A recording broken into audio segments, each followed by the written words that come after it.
আসসালামু আলাইকুম বন্ধুরা, সবাই কেমন আছেন? আশা করি সবাই ভালো আছেন। তো আমি আজকে আপনাদের সাথে শেয়ার করব ভীষণ মজার পুঁই শাক ভাজি। তো এই যে পুঁই শাকগুলো একদমই তরতাজা, এই যে পুঁই শাকগুলো।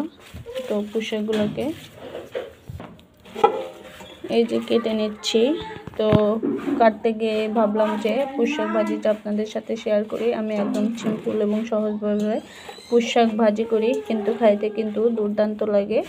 তো প্রথমে আমি সবগুলা পুঁই শাকই কেটে নেব।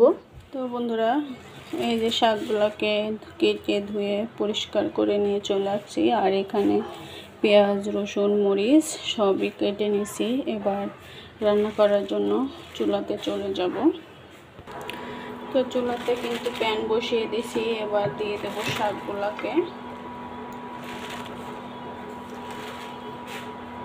তো আমার কড়াইতে শাকগুলো একবারে আটবে না, আমি দুইবার করে দেব শাকগুলোকে। উপর থেকে একটু লবণ ছিটিয়ে দেব।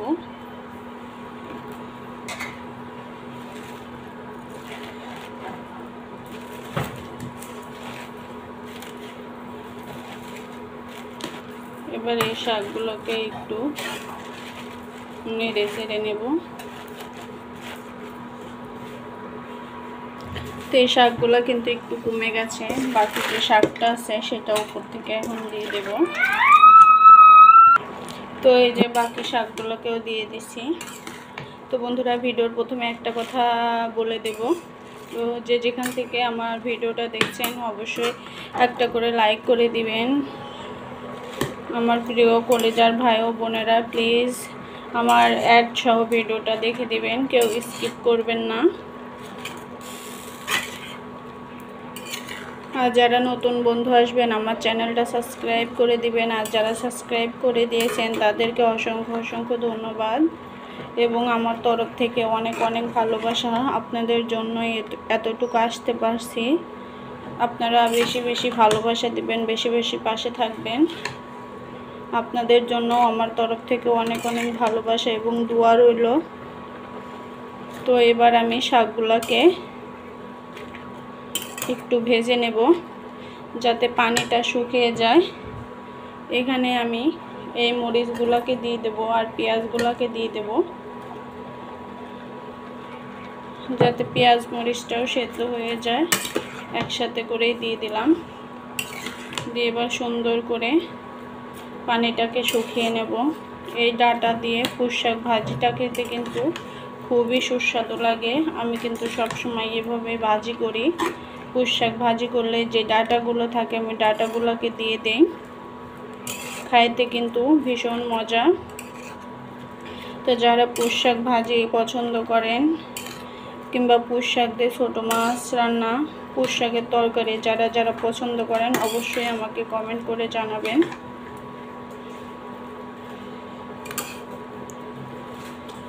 সবাই লাইক দিতে কিন্তু ভুলবেন না। সবাইকে বলছি, সবাই আমার একটা করে লাইক করে দিবেন। তো এবার এই যে এভাবে ভেজে নেব, ভেজে পানিটাকে শুকিয়ে নেব যাতে করে ডাঁটাগুলো সেদ্ধ হয়ে যায়, পানিটাও শুকিয়ে যায়। তো বন্ধুরা, এই যে আমার শাকের পানিটা কিন্তু শুকিয়ে গেছে।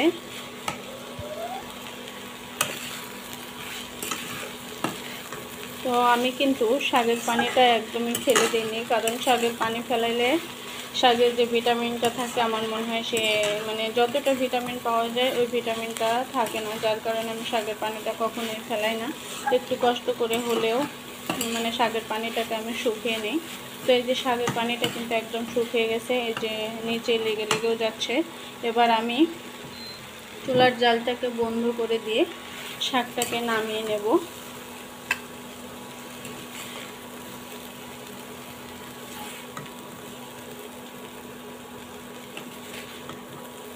শাকটাকে নামিয়ে তারপরে কড়াইটা পরিষ্কার করে ধুয়ে তারপর আপনাদেরকে আবার দেখাবো।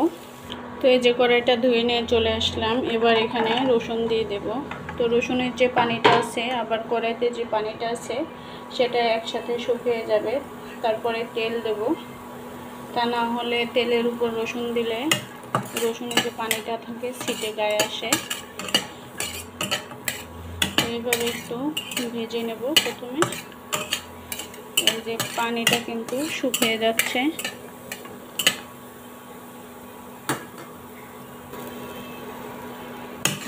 এই যে রসুনগুলোর পানি একদমই শুকিয়ে গেছে। এবার আমি তেল দিয়ে দেবো পরিমাণ মতো। আমার এখানে কিন্তু শাকটাও অনেক, শাকে যদি তেলের পরিমাণটা একটু বেশি থাকে, একটু রসুনের পরিমাণটা বেশি থাকে, তাহলে কিন্তু শাক ভাজিটা খাইতে বেশি সুস্বাদু হয়। তো এখানে আমি এই যে অনেকগুলাই কিন্তু রসুন দিয়ে দিচ্ছি। এবার রসুনগুলোকে একটু ভেজে নেব।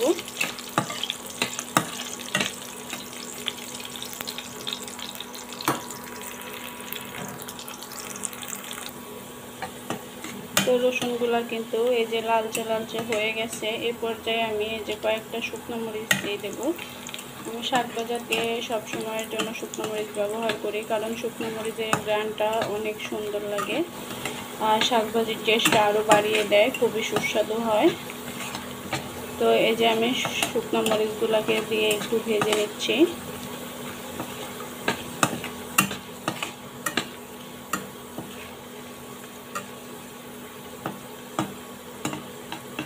তো শুকনো মরিচ আর রসুনগুলো কিন্তু আমার ভাজা ভাজা হয়ে গেছে। এখন আমি শাকগুলোকে দিয়ে দেব।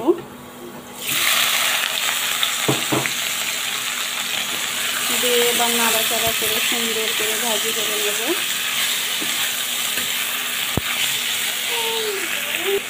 তো বন্ধুরা, আমার চ্যানেলে নিত্য নতুন ভিডিও পেতে চ্যানেলটাকে সাবস্ক্রাইব করে অল নোটিফিকেশন বাজিয়ে রাখবেন, যাতে আমি ভিডিও ছাড়ার সাথে সাথে আপনাদের কাছে পৌঁছে যায়। তো এই দেখেন আমার শাকটা কিন্তু কত সুন্দর হয়েছে। তো আর একটু ভাজি করতে হবে, যখন কড়াইয়ের গায়ে পুরা লেগে যাবে তখনই কিন্তু আমি শাকটাকে নামিয়ে নেব আবার। আর এদিকে আরেকটা জিনিস দেখেন,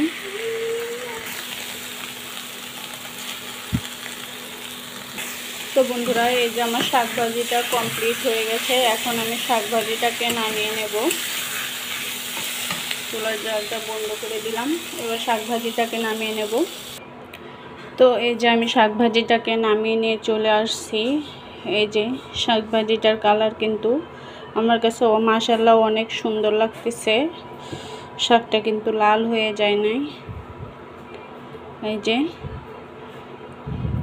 খাইতেও কিন্তু খুবই সুস্বাদু হয়েছে। তো বন্ধুরা, আমার ভিডিওটি ভালো লাগলে সবাই লাইক, কমেন্ট, শেয়ার এবং সাবস্ক্রাইব করে দিবেন। দেখা হবে পরবর্তী অন্য কোনো ভিডিওতে। এ পর্যন্ত সবাই ভালো থাকবেন, সুস্থ থাকবেন। আল্লাহ হাফেজ।